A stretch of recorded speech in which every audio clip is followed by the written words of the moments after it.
Hello guys, तो मैं घर आ गया और अभी देखेंगे कि क्या है इस इन्वेलप के अंदर और वो कौन से क्वेश्चंस हैं उसको हम लाइव सॉल्व करने की कोशिश करेंगे।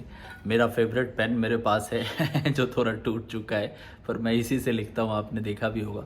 आओ स्टार्ट करते हैं फटाफट। मुझे नहीं पता क्वेश्चंस कैसे हैं, जस्ट अभी चेक करेंगे क्या क्वेश्चन और देखता हूँ इसमें क्या है। तो पता नहीं क्या है, मैं निकालता हूँ क्या दिखता है। आ जाओ, सबसे पहले अपन चेक करते हैं। कुछ क्वेश्चंस प्रिंटेड हैं। सबसे पहले क्वेश्चंस की तरफ आते हैं। इसमें लिखा हुआ नहीं कि कौन सा डिफिकल्ट है कौन सा हलवा है, मैं एक एक करके ट्राई करता हूँ, पर मुझे समझ में आ रहा है क्वेश्चन नंबर 1 थोड़ा इजी है, क्वेश्चन नंबर 2 थोड़ा डिफिकल्ट लग रहा है मुझे, पर अभी अपन इसको सॉल्व करेंगे। तो सबसे पहले तो हम आते हैं फर्स्ट क्वेश्चन की तरफ। आप देख पा रहे होगे, इसमें इन्होंने बोला है कि चूज कीजिए मेजर प्रोडक्ट को दिए गए सीक्वेंस ऑफ रिएक्शंस के अंदर, अगर आप देख पा रहे होंगे तो। और यहाँ इन्होंने क्लियर बोल रखा है कि एक कंपाउंड है, आई थिंक एक ऑर्गेनिक कंपाउंड है, B2S6 THF XSH plus major product क्या बनेगा। तो मैं अगर इसको समझूं कि एक आसान क्वेश्चन है तो अपने दिमाग में क्या आता है, कुछ NCERT के बेसिक से इक्वेशंस अपन सोचते हैं कि B2S6 क्या करता है। तो मेरे हिसाब से अगर आप देखिएगा तो जो B2S6 आपके पास है ये कार्बो ऑक्जेलिक एसिड को रिड्यूस कर सकता है और साथ ही साथ क्या कर सकता है, अमाइड को भी रिड्यूस कर सकता है। एस्टर्स पे ज्यादा फर्क नहीं डालता है, राइट। सो हम क्या करेंगे, सबसे पहले B2S6 से एसिड को रिड्यूस करा के अल्कोहल बना देंगे और अमाइड को अमीन में कन्वर्ट कर देंगे, एस्टर्स को छोड़ देंगे। तो अब देखिए कौन से ऐसे ऑप्शंस हैं। यहाँ पर देखिएगा कि यहाँ पर इसको भी रिड्यूस कर दिया गया जो कि गलत है। तो यहाँ B2S6 है, देखो इस दोनों एसिड को हमको रिड्यूस कर देना है और अमाइड को अमीन में रिड्यूस कर देना है। तो देखो यहाँ दोनों के दोनों अल्कोहल में आ गए हैं और देखो ये वाला जो आपको अमाइड नजर आ रही है अमीन में रिड्यूस हो गया। सी इज द करेक्ट आंसर। हमने कुछ भी नहीं किया, एनसीईआरटी के बेसिक फंडाज लगाए और ये क्लियर हो गया है, राइट। तो ये तो आपको एक इजी क्वेश्चन दिखा। अब मैं आपको लिए चलता हूं, इन्होंने बोला है कि ये क्वेश्चन जो है वो तगड़ा क्वेश्चन है। हलवा तो बन गया तुरंत, आपको कुछ नहीं करना था, दोनों के दोनों एसिड को रिड्यूस कर दिए, एस्टर को छोड़ दिए और अमाइड को अमीन में रिड्यूस कर दिया, आंसर सी आ गया। चलिए अब मैं आपको ये भी बताऊंगा ऐसे क्वेश्चन को सॉल्व हम कैसे कर सकते हैं तुरंत चुटकियों में। अब देखिए दूसरे क्वेश्चन में जिंक पाउडर के साथ गर्म करने के लिए दिया गया है और जो प्रोडक्ट आ रहा है इसमें 90, 20 और ClBr है, मतलब प्रोडक्ट के अंदर Cl और Br दोनों अवेलेबल है। तो मुझे ऐसा लग रहा है, क्योंकि मैं पहली बार इन क्वेश्चंस को देख रहा हूं, तो अगर मैं यहां से इस जगह से ZnBr लगाता हूं और नेगेटिव का इस पर अटैक करा के Br को हटा देता हूं, तो मेरे पास जो स्पेसीज बन रही होगी वो मेरे हिसाब से कुछ ऐसी बन रही होगी, जहां यहां बेंजीन रिंग आएगी, राइट। यहां से यहां से यहां से यहां से कुछ ऐसा इन्होंने बना रखा है, ठीक है।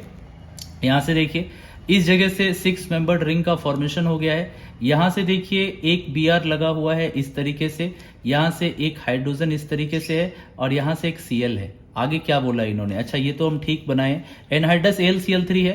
तो अभी आपको क्या करना है, इलेक्ट्रोफिलिक एरोमेटिक सब्स्टिट्यूशन करा देना है आपको। तो ये क्या कर रहा होगा, यहां से H लीजिए, यहां से Br निकाल दीजिए, यहां से H लीजिए, यहां से Cl निकाल दीजिए, ठीक है। सो अब आपको ये प्रोडक्ट कुछ ऐसा बन गया, 6 मेंबर्ड यहां से और यहां से भी आपको रिंग लगा हुआ नजर आ रहा है। यहां से 6 मेंबर्ड रिंग ऑलरेडी अवेलेबल है, ठीक है। और यहां से देखिए ये इसके साथ कंबाइन हो गया, ये इसके साथ कंबाइन हो गया है, हाइड्रोजन यहां से लगा हुआ है। अब इन्होंने बोला है कि CrO3 है, V2O5 है, 873 केल्विन है। आपने एनसीईआरटी में देखा होगा ये एरोमेटाइजेशन कराता है। तो ये क्या करेगा, ये 6 मेंबर्ड रिंग को एरोमेटिक बना देगा। सो हमारे पास ये कुछ इस तरीके का क्वेश्चन हो गया जो सॉल्व ऐसा होगा। यहां पे देखिए ये भी एरोमेटिक नजर आ रहा है, ठीक है। यहां से देखिए 5 मेंबर्ड रिंग है, 5 मेंबर्ड रिंग है, हाइड्रोजन है। बेटा क्या मैं इसको इस तरीके से लिख सकता हूं, अगर आप बोलो तो मैं इसको ऐसे लिख देता हूं। कैसे लिख देता हूं, देखो यहां डबल, यहां डबल, यहां डबल, यहां डबल दे दिया है। यहां पे ऑलरेडी आपको एरोमेटिसिटी आती हुई नजर आ रही है।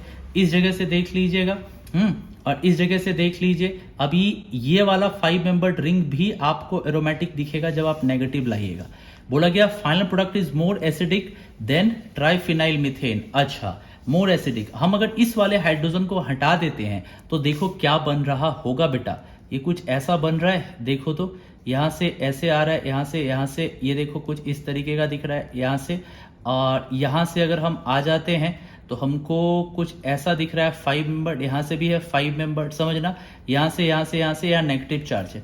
अब ये नेगेटिव चार्ज इसके साथ भी डिलोकलाइज हो रहा है, इसके साथ भी डिलोकलाइज हो रहा है, इसके साथ भी डिलोकलाइज हो रहा है, और ये स्पेसीज जो है 5 मेंबर रिंग में नेगेटिव के जैसे आ रही है, जो कि एक एरोमेटिक है। तो 1 2 3 4 5 इसमें एरोमेटिक रिंग है। आइए ऑप्शंस की तरफ आते हैं।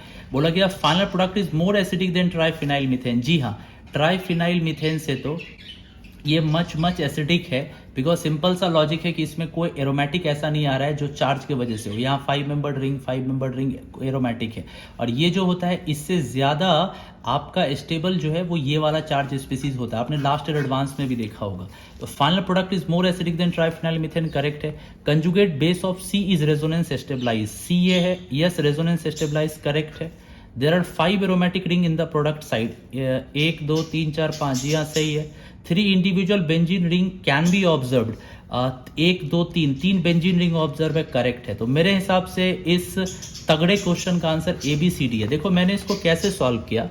मैंने कॉन्सेप्ट लगाया पहले हेलो एल्केन्स एडीन्स वाला कॉन्सेप्ट, फिर हमने फिल्डक्राफ्ट एल्काइलेशन कराया, फिर हमने एरोमेटाइजेशन कराया। एनसीईआरटी पर ही बेस्ड क्वेश्चन था, तो सर ने जो इस क्वेश्चन को डिजाइन किया है बहुत अच्छा डिजाइन किया है, पर ये पूरा का पूरा क्वेश्चन जो है आपके बेसिक कॉन्सेप्ट पे था, और जो ये हलवा क्वेश्चन है ये देखते साथ ही बन गया, राइट। अब मुझे नहीं पता मैंने सही बनाया या नहीं बनाया, मैं इसको चेक करूंगा। और मुझे एक बोला गया है कि इसमें पेज है जिसमें आंसर कीज भी है।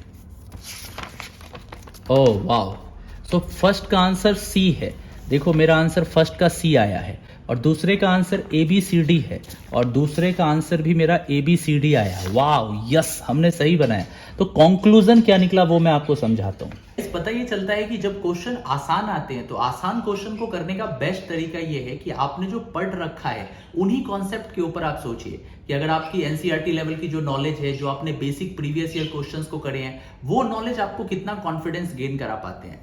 आसान क्वेश्चन को देख के दिक्कत ये होती है कि हम उसको ओवर कॉन्फिडेंट वे में ले लेते हैं। जैसे कि B2S6 का वहां पर क्वेश्चन था, अगर मैं बहुत ज्यादा सोच लेता तो मैं एस्टर को भी रिड्यूस कर सकता था, या अमाइड को मैं छोड़ सकता था। तो आपको पता होना चाहिए कि बेसिक क्वेश्चंस में वो क्या क्या चीजें हैं जो आपको समझनी है, जो जो चीजें आपको करनी है। समझ रहे हो मेरी बात? तो बेसिक क्वेश्चंस को, हलवा क्वेश्चन को करने से पहले सतर्क रहिएगा, सिली मिस्टेक्स होने की हाईएस्ट चांसेस होती है। और दूसरा, जब तगड़ा क्वेश्चन आपको दिखा, जैसा कि मैंने उस क्वेश्चन को देखा, और सर के भी जितने सारे स्टूडेंट्स हैं उनको भी मैं बताना चाह रहा हूँ, बहुत सारे बच्चे सर के भी देख रहे होंगे, कि जब तगड़ा क्वेश्चन दिखता है तो पैनिक नहीं होना है। आपको क्वेश्चन को सॉल्व करते टाइम दिमाग में कुछ जो पढ़ी हुई चीजें हैं उसके अराउंड ही आपको रिवॉल्व करना है। आप कुछ ऐसी चीजों के अराउंड मत घूमिए जो आप पहली बार देख रहे हैं, क्योंकि हो सकता है कि आपको जो पहली बार लग रहा है आप गलत डायरेक्शन में सोच रहे हो। तो क्वेश्चन, डिफिकल्ट क्वेश्चन को सॉल्व करने के लिए डायरेक्शंस बहुत इंपॉर्टेंट हो जाते हैं। तो जब भी आपको कोई बड़ा क्वेश्चन दिखे, डिफिकल्ट क्वेश्चन दिखे, बहुत एडवांस लेवल का क्वेश्चन दिखे, उन क्वेश्चंस को करने से पहले दिशा निर्धारित कीजिए कि इस क्वेश्चन को किस तरफ लेके जाना है, क्योंकि सवाल को सॉल्व करने का एक प्रॉपर डायरेक्शन होता है। अगर उस डायरेक्शन में आप बढ़िएगा ना तो पेन आपका ऑटोमेटिकली आंसर निकाल देगा, राइट। तो प्रॉपर डायरेक्शन के साथ डिफिकल्ट क्वेश्चन को सॉल्व करना है, और हलवा क्वेश्चन को सॉल्व करते टाइम ओवर कॉन्फिडेंट नहीं होना है। आई होप छोटी सी वीडियो आपको पसंद आई होगी। अगर पसंद आई है तो आप इसको लाइक कर दीजिएगा, शेयर कर दीजिएगा, और चैनल पर नए हैं तो सब्सक्राइब कर दीजिएगा। मुलाकात आपसे होती है, तब तक thank you very much, take care, bye bye.